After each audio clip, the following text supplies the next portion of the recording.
the questions raised over his statements made in Kajiado. Let's listen live. Was clearly a case of poverty among these marginalized communities and the clash of cultures between these communities and other Kenyans. The Maa have always valued land not for cash value, but for grazing of their cattle. Years of neglect and abuse is forcing them to trade in their birthright for survival. For long, these concerns were expressed only in whispers, and it was not until the Bomas Conference when they came into the open. The solution reached at the Bomas was to create the new cadre of lands that was called community land. This was intended to ring-fence lands in areas like Kajiado and Narok, where most of the land, even when they are registered in the names of individuals, is held in trust for families and clans. The Jubilee has refused to enact proper laws to protect these community lands. Article 63 required Parliament to promulgate legislation to give effect to Article 63, which states as follows: community land shall not be disposed of or otherwise used except in terms of legislation specifying the nature and the extent of the rights of members of each community individually and collectively. The law that was enacted by Jubilee was a mockery of the land rights of marginalized communities. The Community Lands Act number 27 of 2016 placed the powers over community lands into the hands of the Cabinet Secretary for Lands of the national government and totally downplayed the roles of the county government and the National Land Commission in the administration of community lands. Jubilee wants to ensure that these lands remain available for sale even when they are being sold in breach of trust and where the sales are dispossessing future generations of Kenya's marginalized communities and particularly the Maasai people. That cannot be a way to build a fair, just and equitable society. This is one issue that NASA will address when it comes to power. It is what we were addressing in Kajiado last week.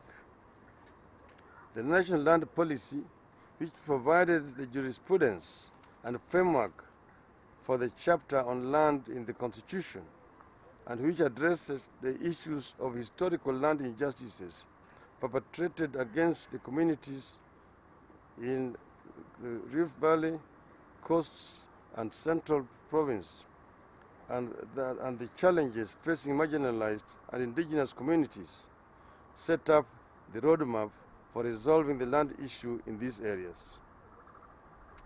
It is for this reason that Article 67E offers a mechanism for investigating into the present or historical land injustices and the rendering of redress.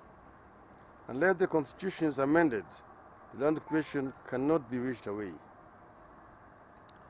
The other solution that NASA will pursue on this issue is the recommendations of the TGRC report. The report recommended many measures to tackle the poverty that was pushing these communities to sell their ancestral lands. These measures include building road networks to link these communities with the rest of Kenyans, drilling boreholes, building water catchment systems, hospitals, schools, and ensuring all government and the public facilities are available to the communities. It also recommended making budgetary allocations to these communities over and above equalization fund. We all know that Jubilee does not want to hear anything to do with the TGRC report. Yet without a full implementation of the TGRC report and strict adherence to the Constitution, we shall never, ever come close to addressing the land question. In the meantime, we continue asking those who are registered as proprietors to stop selling land that they hold in trust. This is what we are urging in Kajiado. We told the proprietors that they must put the interests of the young Maasai people first before it is for them that they hold the land. It is for them that they hold this land in trust. And you remember President Moi used to advise the Maasai people not to sell their land. And just only 2 days ago, President Uhuru Kenyatta, while handing over title deeds in Kiambu, urged the people not to sell their lands.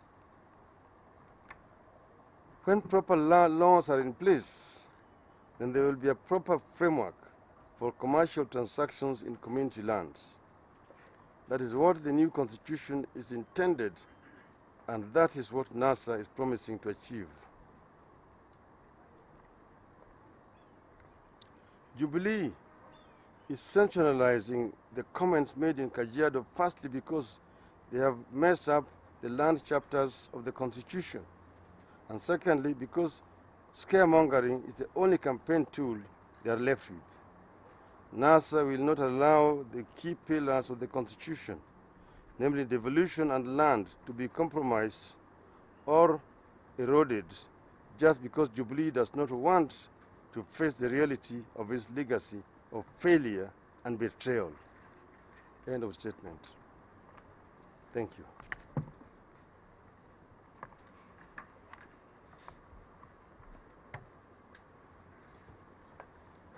Yes. My name is Kennedy Murray from NTV. We also get reports that several government authorities have been asked to investigate your remarks. Have you been approached by any, either the DCI, the DPP? Have you been approached? Absolute nonsense. What is it that I've said which requires investigations? There's nothing I've said that requires any kind of investigations. My statements speak for itself. There's nothing criminal that I've said or I've done. So what would they be investigating? A complete waste of time and public valuable time. Question. I don't know if we could be able to hear from the Maasai leaders who accompany you, their positioning concerning to the issue of trust land and the waiters also affected.